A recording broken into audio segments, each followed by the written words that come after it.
దాన్నే టెథిస్ హిమాలయాలు అంటారు. టెథిస్ హిమాలయాలు. ఒకప్పుడు టెథిస్ సముద్రం అని ఉంది, దాని అందుకే టెథిస్ హిమాలయాలు అంటారంట. మరొక పేరు ఉంది, ఇవి టిబెట్ ప్రాంతంలో ఉంటాయి కాబట్టి వీటిని టిబెట్ హిమాలయాలు అంటారు. టిబెట్ హిమాలయాలు, టెథిస్ హిమాలయాలు అనే మారు పేరు కలిగిన వాటిని ట్రాన్స్ హిమాలయాలు అంటారు. ఇవి ట్రాన్స్ హిమాలయాలు ఈ భారతదేశంలోని ఉన్నత హిమాలయాలు కంటే ఇప్పుడు హిమాద్రి హిమాలయాలు ఎక్కువ ఉన్నతంగా ఉంటాయి భారతదేశంలో. ఈ హిమాద్రి హిమాలయాల కంటే తక్కువ ఎత్తులో ఉన్నాయి హిమాచల్ హిమాలయాలు.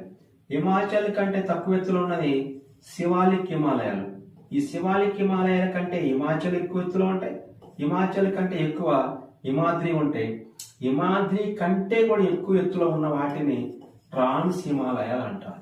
ట్రాన్స్ హిమాలయాలు అనేవి భారతదేశంలోని భారత భూభాగంలో అత్యంత ఎత్తులో ఉన్న హిమాలయాలు. ఇవి భారతదేశంలో జమ్మూ కాశ్మీర్ రాష్ట్రంలోని స్థానికంగా ఉంటాయి, అంటే అక్కడ లొకేట్ అయి ఉన్నాయి, మరియు టిబెట్ ప్రాంతంలో లొకేట్ అయి ఉన్నాయి. కాబట్టి వీటిని ఈ జమ్మూ కాశ్మీర్ రాష్ట్రంలో టెథిస్ సముద్రం గతంలో ఉన్న ప్రదేశంలో ఇవి ఉన్నాయి కాబట్టి వీటిని టెథిస్ హిమాలయాలు అంటారు.